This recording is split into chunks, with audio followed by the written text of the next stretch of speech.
I can't believe we're actually going to talk about this in public. It makes me feel a little awkward, but I want to get rid of this sin. I want it bad enough. I'm willing to come here. I'm willing to walk into a room and to hear a presentation on this. God, please make me pure. Free me from lust. I despise the shame of it. Make me pure, but not yet. What would I do without this form of comfort? I mean, what would I do when I got down and life was hard and I was stressed and I wanted an easy way out? What do I do when I feel lonely? Maybe I could just manage my sin a little better. I mean, maybe I could just learn to back off a little bit, not sin quite as much, not get on the computer as much, not call my adultery partner quite like I did. Maybe I can just manage my sin a little better, and then if I do that long enough, it'll go away, right? And why is it really that bad anyway? I mean, I'm not hurting anyone. It just helps me to relieve some stress. And I'm really getting kind of tired of feeling judged all the time. I mean, God is the one who made me a sexual being anyway. It's not like I chose this. I didn't choose these desires. I didn't choose to find people attractive. I mean, why am I getting such a hard time about this? And I thought loving somebody and feeling loved and feeling good, I thought that was a good thing. I mean, why are we making a big deal about this? Why is this catching so much heat? Why am I being condemned? And how about this? When you come up with a better way to guarantee that my needs are going to be met, then we can talk about changing this, okay? When you can guarantee that what I need is going to be there for me and I don't have to sin in order to get it, then maybe I'll talk about what you have to offer. I mean, anyway, we're just friends. It's just porn. I don't understand why this is such a big deal. You can't be my only friend. That's controlling. I really care about them. They make me happy. I can't remember the last time that I felt this alive, when somebody just laughed at my jokes and I enjoyed them and they enjoyed me. How can something feel this good and be this bad? I've really prayed about this, and I think this is what God wants for me. I think He's okay with this. I mean, I've prayed, and I think I've got a peace about it. My spouse just wouldn't do what I wanted him or her to do sexually, and how else was I supposed to get my needs met? Well, our sex life was a little dry, and I was just looking for a way to spice things up. And so I got on the internet, I did a few searches. I didn't know it was going to lead to this. My life just feels boring. And I like losing myself in the stories. A good romance novel. I mean, it doesn't even have to be pornographic or something like that. I want a good romance story that I can lose myself in, and because otherwise life is not that good. I wasn't really looking for sex. I was looking for a friend. I just wanted somebody who would care and listen and be there for me. Are you going to tell me you've never noticed an attractive person? Are you going to tell me when somebody walks around and they look good and they just kind of smell a little good that doesn't get your engine running too? Look, men just need to be stimulated physically. This is just who I am as a man. These are the needs that I have. Well, I can't help this. This is the way God made me. Women just need to be stimulated relationally and romantically. As a woman, this is how God made me. I don't understand why you're giving me a hard time, that I'm just responding to the way that God made me. It just happened. I didn't mean for it to. I mean, it just, one thing led to another.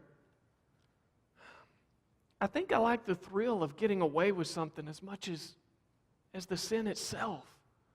I like the risk. I like the energy. I like what it brings. That, I don't want to admit it, but that's fun to me. I'm not sure I can relate to real people anymore. I mean, I've been in this private fantasy world for so long that real people just kind of intimidate me. They make me feel uncomfortable. It's just so much easier to be in this private fantasy-based relationship. I don't feel like my spouse or my friends really know who I am. I've been hiding this for so long that even when I have a conversation and we try to be real and authentic, I don't think they really know who I am. Now look, if I get serious about changing and I actually take some steps here, do you know what this is going to do to my family, to my reputation, to my job? I mean, let's get practical now. Is this something that we can really do? I couldn't hurt my adultery partner. If I tell them their spouse is going to find out, they may become suicidal. You know what kind of jerk they're married to. This could get really ugly. It would be selfish of me to come out and tell something now. What would I reward myself when I did something good? This is what I want. When I've worked hard and I've achieved something, this is how I'll reward myself and satisfy myself. What else is there that would be as much fun or as enjoyable as my sin? It's just easier to retreat into my lust when I'm hurt. My lust understands me. It's there for me. It's safe. I can find comfort. I don't have to take risk. I'm not sure I want to give that up. When I lose myself in my lust, it's really the only time that I feel good about me. It's a time when everything seems to be right in the way that I want it to be. In those little moments of escape, of mental vacation, of just being away from everything else, those are the times when I feel good about myself. Please don't take that from me. Lust is just part of my day-to-day, hour-to-hour life. I'm not sure I know how to think or act or live or interact people without it. Look, I've tried. I really have. But let's be honest, sex is everywhere. I don't stand a chance. I've white-knuckled down and said I was going to do better about this, and I really did try, but every billboard, every commercial, every workplace, do you think people really can live in a way that honors God and the culture in which we are? Are you just setting me up? Again, I think if we're going to address this subject, we're going to have to answer those kinds of questions. If we're going to interact with one another in a way that is honest, that addresses where we are, we're going to have to say things like that to one another. And when we hear that, we're going to have a reply. Because as we talk about the area of sexual sin, we're interacting with two core parts of who we are as people. One, we're relational beings. We were made for relationship. And sex is part of relationship. And it's really hard to interact without some sense of excitement, of enthusiasm, of attraction. And so we're going to have to be pretty realistic about relationships. And the second core part of who we are that we're going to interact with a lot is that we were made to worship. We were made to notice things and be awed by them. We're different from squirrels. Squirrels don't have catalogs where the finest squirrels and the best furs have their picture taken to make all of the other squirrels jealous. Squirrels don't have hundreds of words that mean good, beautiful, strong, incredible. Or at least I don't think they do. All they say is, at least from what I can tell. But we have a language that is filled with words of worship. Squirrels don't have Olympics where all the fastest, strongest squirrels line up in a line and the one with the striped fur drops the nut and they all take off. At least my squirrels don't. If your squirrels do, I want to see that. That's incredible. But we were made to worship. And the sense of awe and attraction and arousal that we feel during sex and that is going to interact with these core parts of who we are as people who were made for relationship and people who worship. And so if we're going to walk through all of those different little monologues that I just walked through, we're going to have to deal with life pretty holistically.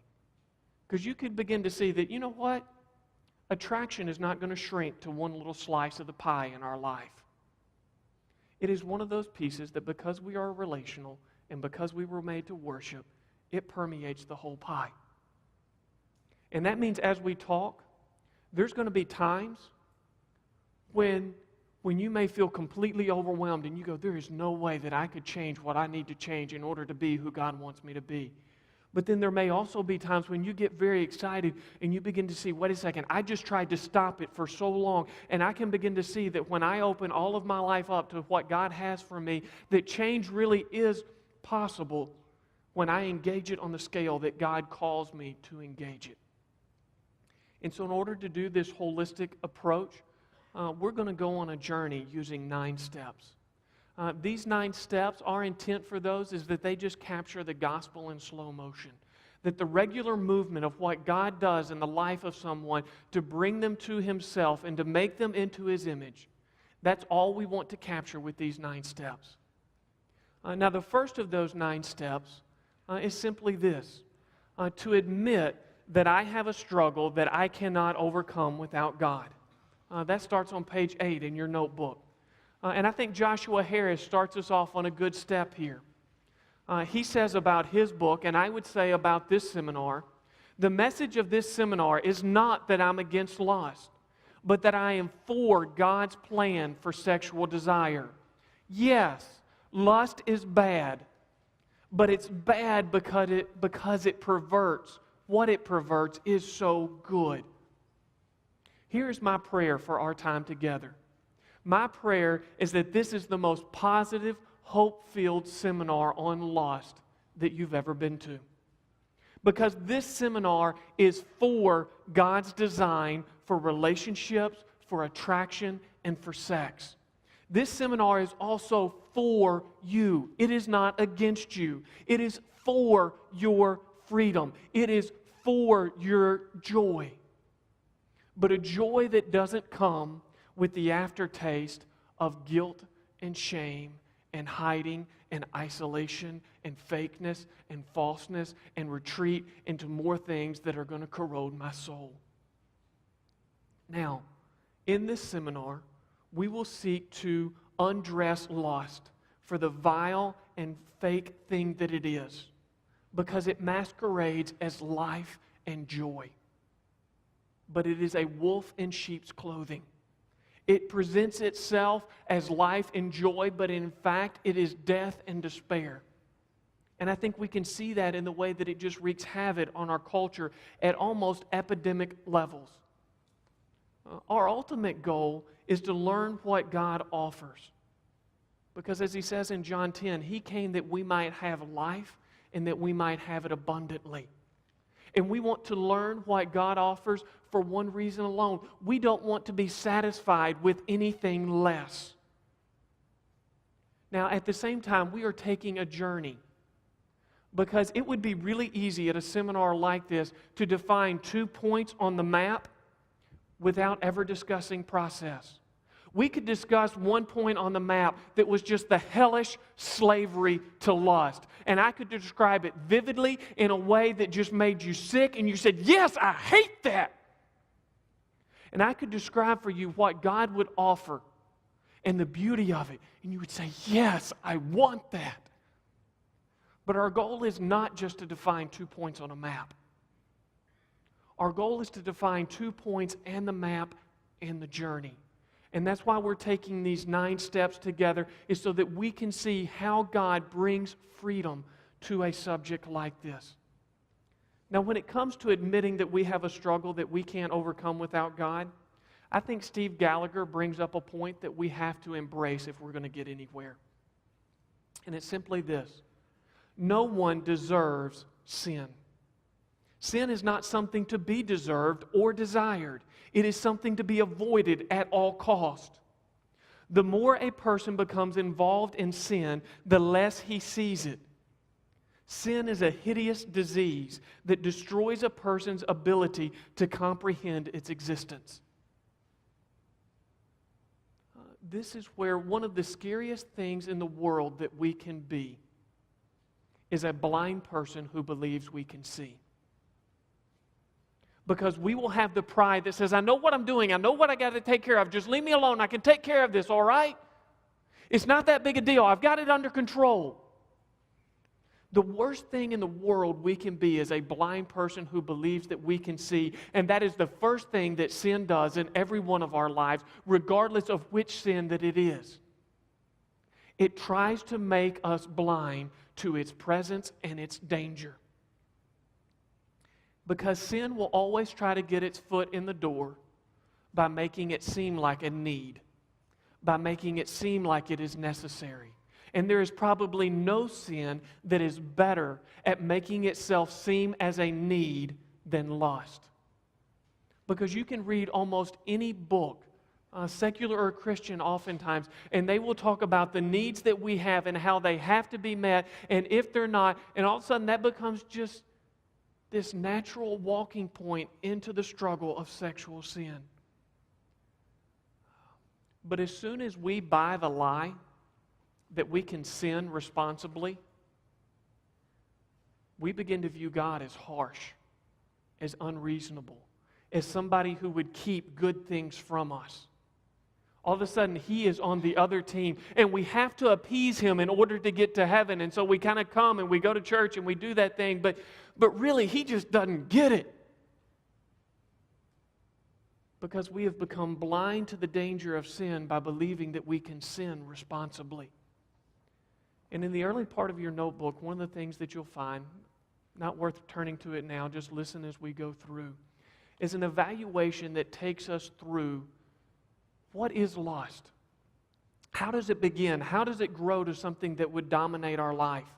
And I give an 11-point progression here within that. And it's meant to capture the diagnosis that Jesus gives in Matthew 5, where it says, you have heard that it was said, do not commit adultery. But I tell you, if you look lustfully at a woman, you have committed adultery with her in your heart. Well, how did He get there? Where does lust start? Well, lust starts with objectifying a person. We reduce people to a few features that we really like, and we begin to measure them. It may be their waist size. It may be their breast size. It may be features on their face. It may be their earning capacity. It may be their intelligence. But we begin to reduce people to certain features, and we grade them. We objectify people, and then we engage in public visual lust. We just kind of go through our day evaluating people. And you go, wait a second, do we all do that? Do we really? You see two people together. How many times have you said, wow, they married up? What did we just do? We just had a scoring system by which we evaluated them and said one of those people was better than the other. We just lusted. And it moves from public visual lust to private narrative lust. All of a sudden, we let this scoring system become a story in our mind. We begin to place ourselves interacting with those people, wondering if they could like us. What would it be like to be with them? Imaginary conversations. Then we turn to soft porn. We use television and catalogs to provide very choice, but not nude, versions of what it is that we want. And then we have full pornography, pursuing nude images, expanded by professional storytellers and professional sexual athletes. Because pornography, sometimes we get all hung up on the nudity of it. But I think one of the things that we'll find here tonight is it's not primarily about the nudity. You can only look at a breast or a penis so many times and get excited about it. It's the story. And we begin to get these professional storytellers who expand the narrative that we could play with. And we get professional sexual athletes who show us what that story could be like. And we don't watch a football game and think we could be Tom Brady or Eli Manning. But we watch pornography and we think we could do that. Or we watch a romance movie and we wish our life could be like that. We get wrapped up and lost in the story by the professional storytellers and the professional athletes. And then for some people, it begins to move on to where I interact with a real anonymous person. In all of the others, the other person was limited by my imagination or the script. Now there's somebody who can really interact with me in a chat room, in something I shouldn't be on in Facebook, in a 1-900 number, in sexting or something like that. And there's this sense of suspense about what they're going to say. But it's still at a safe distance because while they're real, I'm anonymous. Then it may go to an emotional relationship with a known person. No touch. Again, it doesn't have to hit all of these along the way. I just want you to hear the progression. But here they have a real name and a real face, and they know my real name and my real face. Then there's an emotional affair with touch but no sex. There may be petting, kissing, those kinds of things, but no sex. To be honest, I would say this is probably the rarest of all of the things on the page. Lots of people like to say that it exists when they're beginning to get caught, but the window of this one is very narrow. Then there's the one-time sexual affair. The intercourse barrier has been crossed. Now, it may be nothing more than a fling on a business trip or a prostitute where there's very little relational connection. It could be the budding part of a relationship. If it moves further, there's an affair in a connected relationship. If you're married at this point, sex is actually the secondary threat to the marriage. The growing relationship as bond is really the primary threat to the marriage at this point. And I will simply say we don't have time to go into it this evening, but Appendix B, if somebody is you or somebody you know is caught in an extramarital affair and we say, how do we end it? Appendix B is written for that purpose. And I will simply say this, there is no neat way. If you are in an affair, there are two people who mean something to you and you are going to hurt one of them very badly. And you are going to change the course of your life based on the choice that you make in which one you hurt. There is no neat way around it. There is no better time coming. But at this point, the kind of surgery where Jesus would say, I must pluck out my right eye or cut off my right hand, it is that kind of painful event that occurs in order for us to overcome. And then if it goes even further, it's an affair as a pseudo-spouse. At this point, it's no longer the faithful spouse who is making decisions about the future of the marriage. It is the unfaithful spouse who's trying to decide if they even want to be a part of the original covenant that they made. But again, don't hear that every time that somebody sins sexually, they're going to go through all of these different progressions. Somebody can have an affair and not gone through the other steps. Somebody can look at pornography and never go on. But when we say, how did Jesus draw that connection between looking at someone lustfully, just objectifying a person, having certain assets and features by which I grade other people in my life, to having an affair? What is the connection? I think when we hear that progression, we can go, that makes sense. Not only does it make sense, but it is true. Now, at the end of that evaluation, one of the questions that comes up that there's no way for us to get around is we ask the question, is there such a thing as sexual addiction? And that is a question that I'm simply going to say I don't have an answer to. When you read any of the secular or Christian resources, they love to argue about this, about whether sexual sin can be an addiction, whether it's a disease, all of that kind of thing. Here's what I will say. Every sin that we commit intends to be our master. It will want to dominate our life and take control and not let go of us. We have an enemy who is a roaring lion seeking whom he will devour, and it is foolish for us to think that sin wants anything more than our death and destruction. And so we should treat it with all the seriousness that we would treat an addiction, whether we carry the baggage of that label or not. There is a 10-question thing where you go, okay, I think maybe this may have gripped me in an addictive way, where you can look at it and go, okay, does this have some addictive qualities to help you see that? At the same time, I think it's important at a juncture like this for us to define what lust is not. Because we can get in and begin to feel almost overwhelmed with a sense of guilt and fear when we get into this kind of subject and we begin to describe it this vividly. So a few things that lust is not. Lust is not just being attracted to someone. There is a sense in which, as people who were made in the image of God to worship, we notice things that are attractive. And so all noticing of attraction is not lust. It's not lust to have a strong desire to have sex.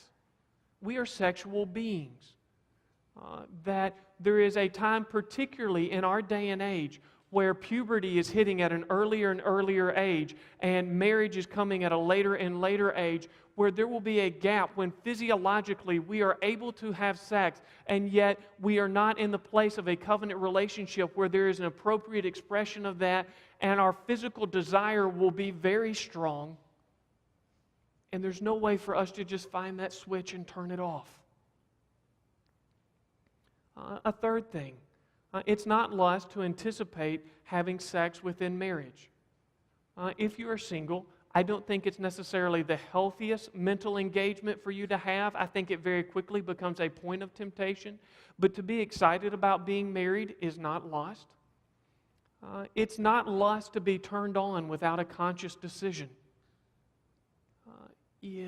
Our bodies release hormones and pheromones that just kind of float in the air that we pick up from the opposite sex, and we get aroused. There are times when, particularly for men, you may wake up in the morning and just be aroused, and there is nothing lustful about the mere arousal itself. And it is also not necessarily the lust to be tempted sexually. Now, what you do in that moment of sexual temptation very quickly leads to either lust or purity. But when we confuse temptation with sin, we begin to feel defeated before we ever start. Because unless we define what lust is not, then what happens is we're not fighting sin, we're fighting our very humanity itself. And we begin to feel very hopeless. And so I set that up here in the beginning because it would be easy to be so vivid and even without meaning to heavy-handed in a presentation like this, that we would feel like I don't stand a chance. But at the same time, when we look at probably our own lives and the culture around us, even with those exceptions, we say, you know what? Lust is something that we all struggle with. And Tim Chester helps us see that. He says, in our culture, sex is everything and sex is nothing. One of the things that porn does is to make us think that marriage is for sex. But it's the other way around. Sex is for marriage. So what is sex for? It is first and foremost an act of unification, uniting two people in one flesh. That's why pornography, along with all sex outside of marriage, is a sham. It's a fiction. It's a lie. You can no more try out sex than you can try out birth. The very act produces a new reality that cannot be undone.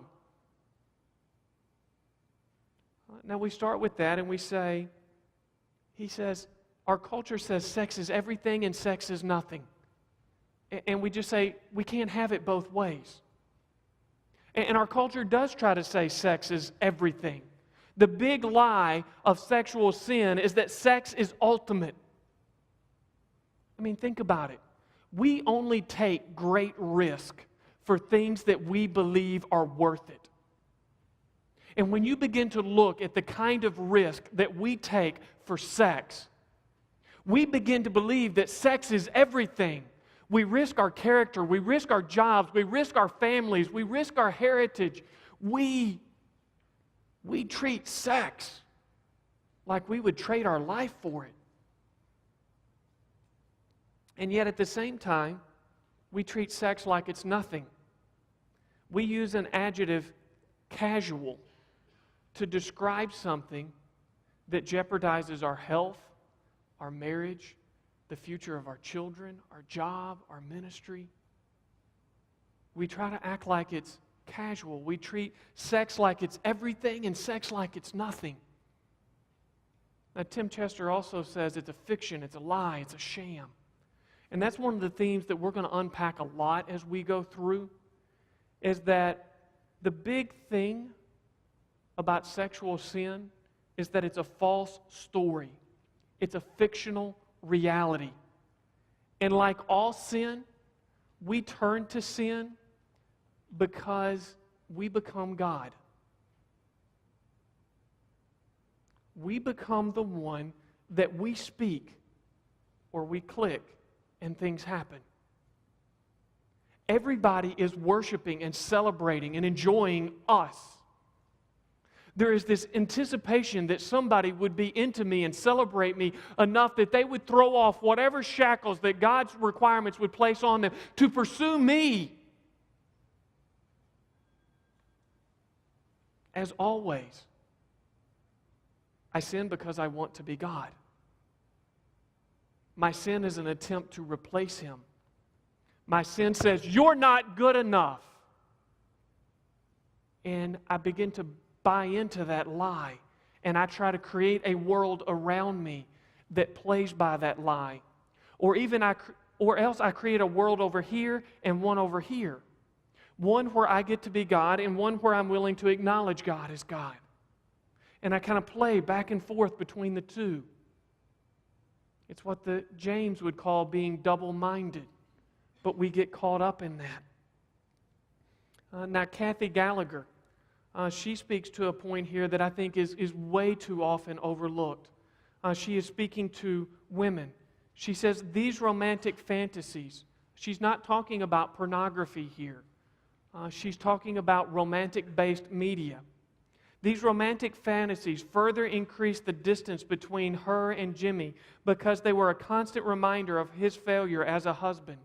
She noticed that the more she became involved in the novels and soaps, the more resentful she felt towards him. One of the things that we have to admit,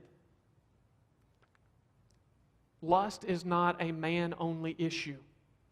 And too often, even within the church, lust is presented as something that only half of the human population struggle with. It's not.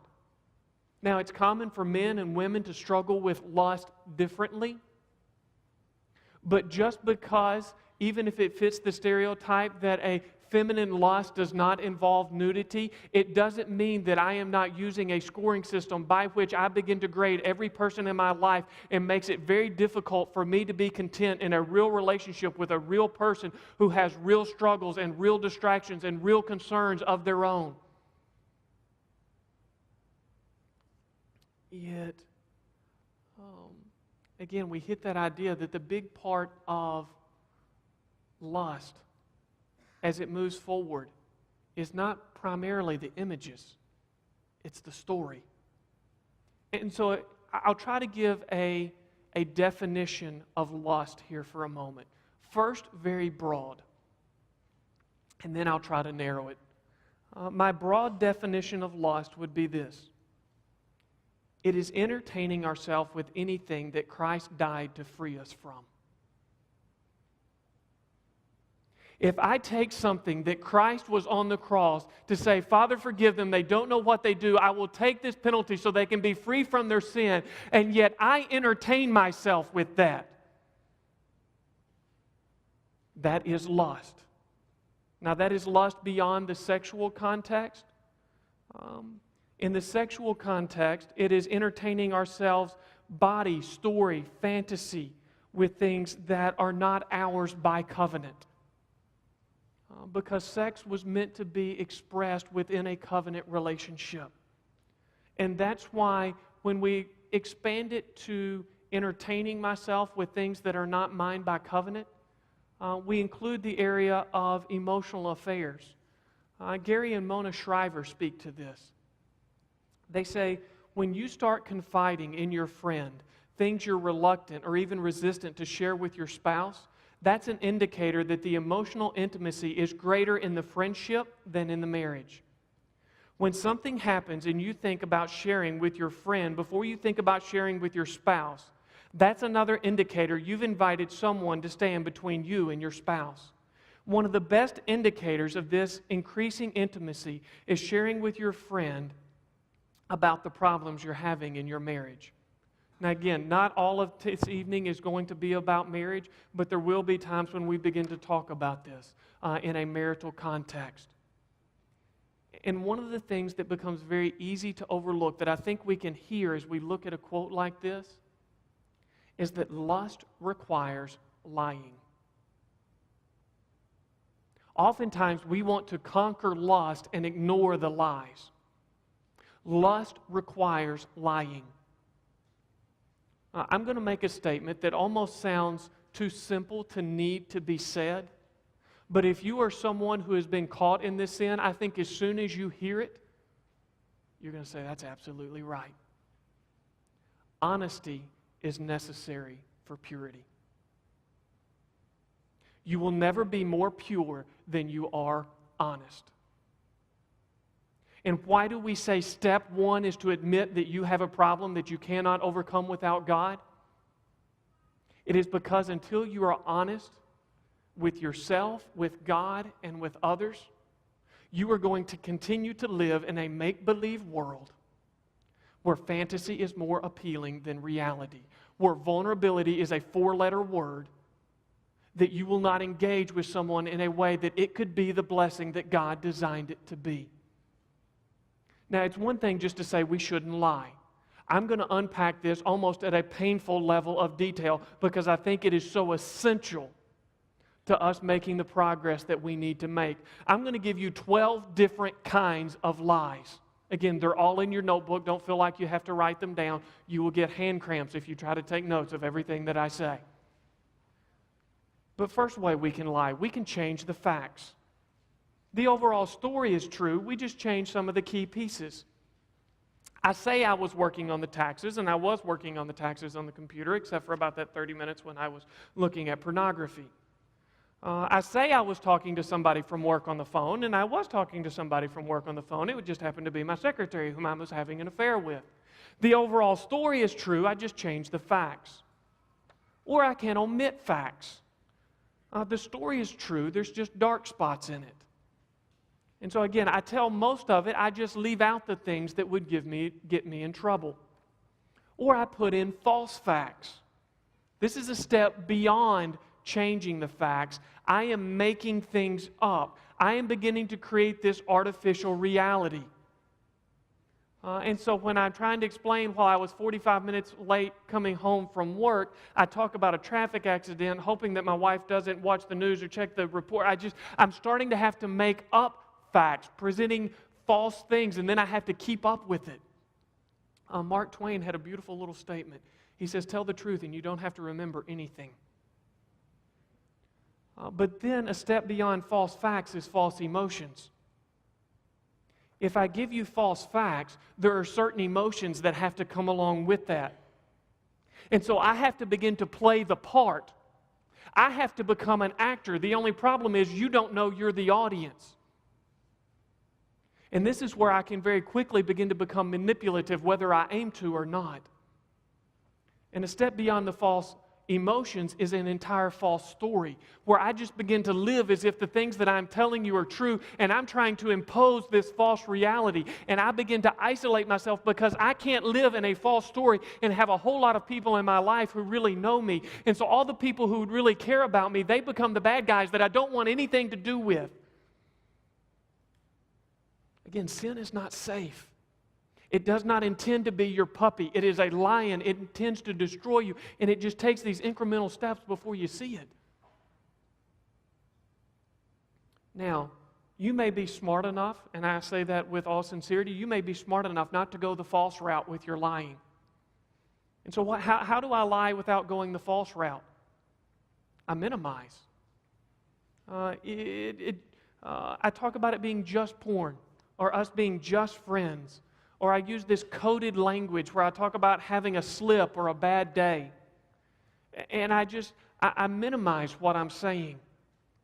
Or maybe I blame shift. It's true and it's bad, it's just not my fault. Maybe I blame my gender. As a man, as a woman, I just have certain needs that have to be met. Maybe I blame my spouse.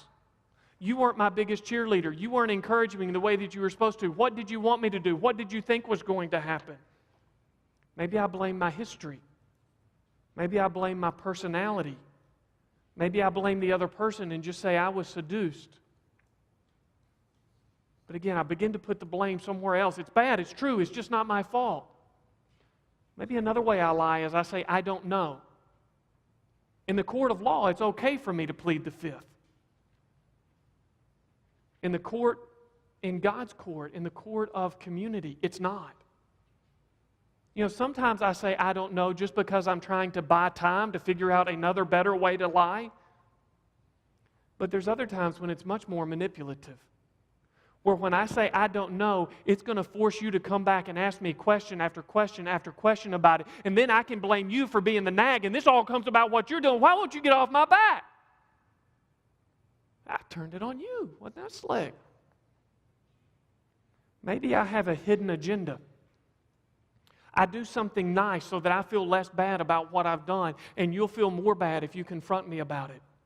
Or another form of hidden agenda would be self-pity.